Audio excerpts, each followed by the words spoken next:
Good morning. Hello, CPAC. I couldn't be more excited or more honored to be with you today.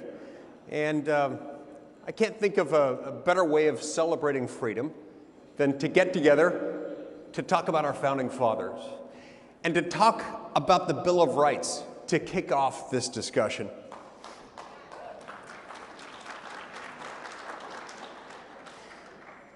I want to tell you a little bit about the fact that the left, of course, does hate the Bill of Rights. Why? Well, because the Bill of Rights talks about things that the government can't do. And that, to them, is like blasphemy. That's the absolute worst, because they want to use government. Let's talk a little bit about why the Bill of Rights was written and why it exists, why it matters still today, especially now. Now, I don't have to tell you that we're, of course, facing a lot of problems as a country. We've got more problems than a math book right now, and most of those problems, a disproportionate share of them, come from government, and they're in need of solutions. We have division, we've got rancor, we've got a clamor of loud voices crying out in opposite directions all across the country. Those are the doomsayers who are predicting more gloom. Those are the skeptics, doubting whether we can ever build a better future together. Those of the idealists, claiming that we need to use government to build some kind of leftist utopia, and those who are calling out for unity. And if there's one thing that all of them, and in fact all of us, can unite around, it should be this: skepticism. Skepticism in government and faith in the people. You see, those two things work against each other: skepticism in government and faith in the people.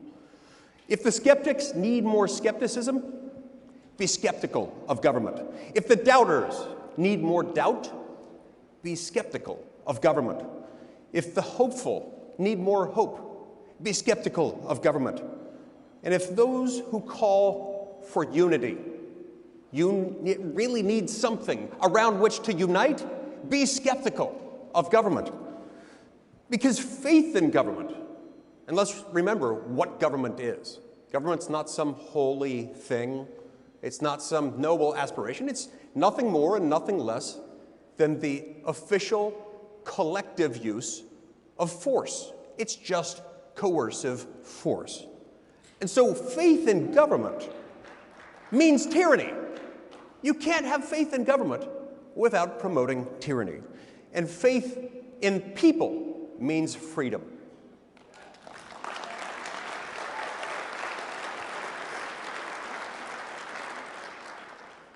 That, you see, is the absolute key to our founding and to our Bill of Rights. And it also happens to be precisely what the left is trying to undo. I also don't need to tell you that our fundamental freedoms are coming under attack more and more each and every day. In fact, in many ways, their sole agenda is putting more faith in government.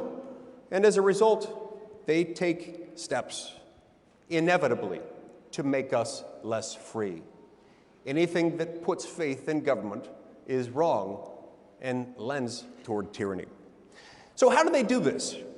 Well, they do it by eroding the very same protections in the Bill of Rights that make us free. Now, there are, of course, two main ways in which the Constitution protects our freedom. First, you've got the structural protections, the checks and balances, the manner in which power is split up. It's split up between state and local power on the one hand and between the three branches of the federal government on the other hand. Those are very, very important. But there's another set of protections that are substantive in nature, that amount basically to the thou shalt nots of the Constitution. In other words, the Constitution, as adopted in 1787 and ratified a couple of years later, had these structural protections, but it lacked something else. It lacked something that Richard Henry Lee, who was a founding father, described as those essential rights of mankind without which liberty cannot exist. Richard Henry Lee was worried that the original Constitution didn't have specific protections for those freedoms. And so within a couple of years, Congress got to work and we got the Bill of Rights. Almost immediately after they ratified the Constitution, they added this series of 10 amendments, the first 10, a separate list of thou shalt nots to the government, things that the government simply cannot do, with the express purpose of safeguarding liberty. You see, the Founding Fathers knew from sad, difficult, tragic experience under British tyranny that bad things happen when we allow too much power to accumulate in the hands of the few and in the hands of people who are not skeptical of government and in fact put their trust in it. You see, this is part of how British tyranny became so bad in the first place. People put an almost religious amount of zeal and support and, yes, faith in the crown and therefore in government. That's not where it belongs. We know better as conservatives.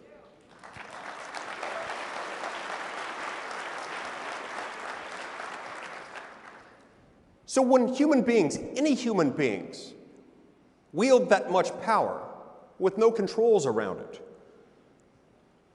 that inevitably leads to tears and worse. People do bad things with that power. They restrict people's speech. They restrict their ability to preach and live according to their religious beliefs and to petition the government seeking relief from the very abusive action taken by that very government. They disarm the populace. They unreasonably search and seize individuals at their homes, invading their personal privacy and seizing their personal effects without a warrant. This has happened in societies over and over and over again. And the one common ingredient, people put faith in the government and don't trust the people.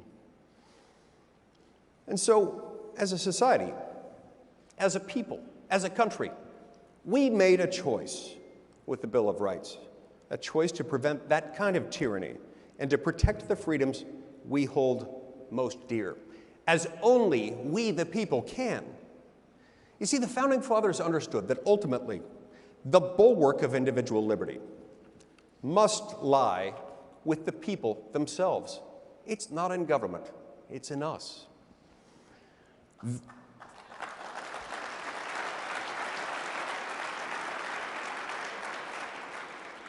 But that, you see, is why the Bill of Rights exists.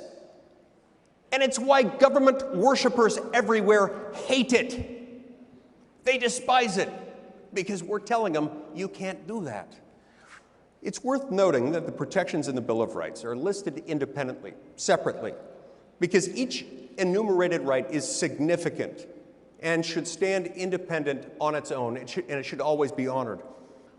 But we also can't overlook the fact that each of these protections also can work in concert together to protect liberty.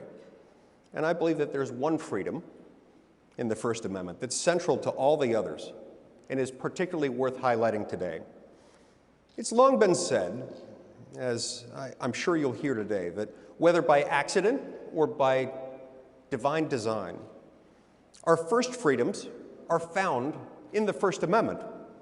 Our freedoms of speech, religion, press, assembly, and petition. And perhaps the one that's least known, least appreciated, least celebrated, but from which all others draw their strength and ultimately depend in one way or another, is our right to assemble, to do what we're doing right here today.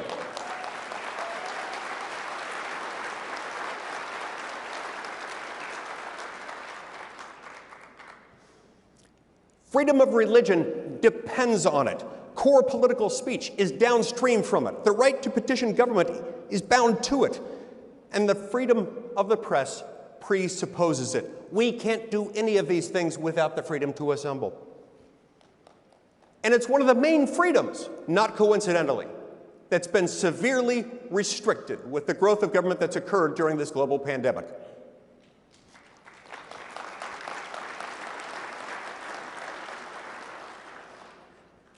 We've been prevented from gathering in our churches, in our schools, and in our workplaces. In some cases, even from gathering in protest while seeking redress of our grievances. Whether knowingly or not, those in power have struck at the core piece that has the ability to cause the whole structure to collapse. And we're suffering the consequences. Just look at California. Sad, sad California. The people of California are recalling their governor because they've had enough of these stringent closures.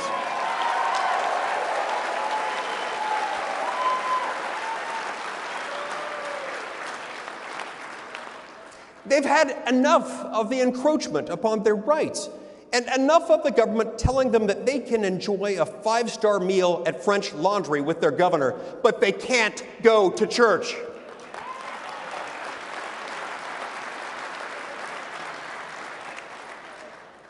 Of course, you can enjoy that meal there only if you can afford the $10,000 a plate entry price, but that's another issue. On the flip side, I'm so grateful to my friend Governor Ron DeSantis for keeping Florida open.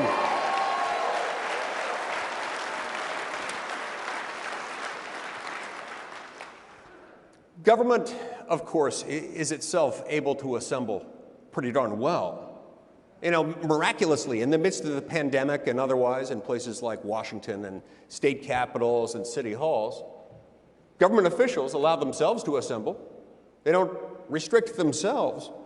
This can seem intimidating to us as everyday citizens. Who are we might think, compared to those with massive consolidated power, who, as we might see it, have all the say?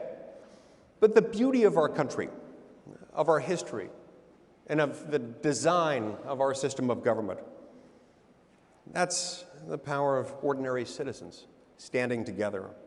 When one person realizes that he's not alone in his beliefs and finds another, and then another, and then a few more, that's how we end up with gatherings like this one, where the magic happens.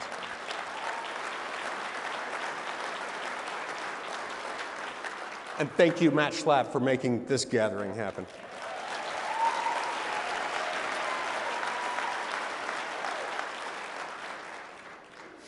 The nation and the world have been changed by groups of clear-minded, purposefully law-abiding Americans assembling together. It's how our country was born, and it's how we've fought successfully to maintain our liberty thus far. And it's why we're here today. We're here today not because we have faith in government. We're here because we have faith in the American people. Those two work in opposite directions. It's only when we've got faith in the American people that things work. Our founders understood that at the end of the day, some of the most dangerous threats to freedom come from government itself. Because government is force, and in that respect, it's the opposite of freedom. They understood that government is ultimately the authorized collective use of coercive force, force that can be used against us, and so for that very reason, they sought to constrain it. They understood that in government there is a choice between liberty and tyranny, and there is this choice that is constant and relentless and binary. Tyranny, liberty, we gotta choose which one. Pick a horse and ride it. We're here because we, as a group, choose liberty. We're here because we believe, we understand that government works for us and not the other way around.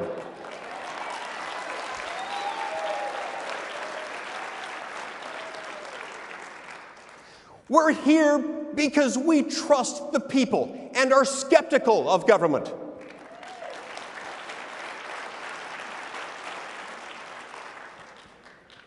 That, my friends, is worth uniting around. I believe that if we understand these principles and we continue to talk about them, we can unite around them. We can, we must, and together, assembled, we will. Thank you very much.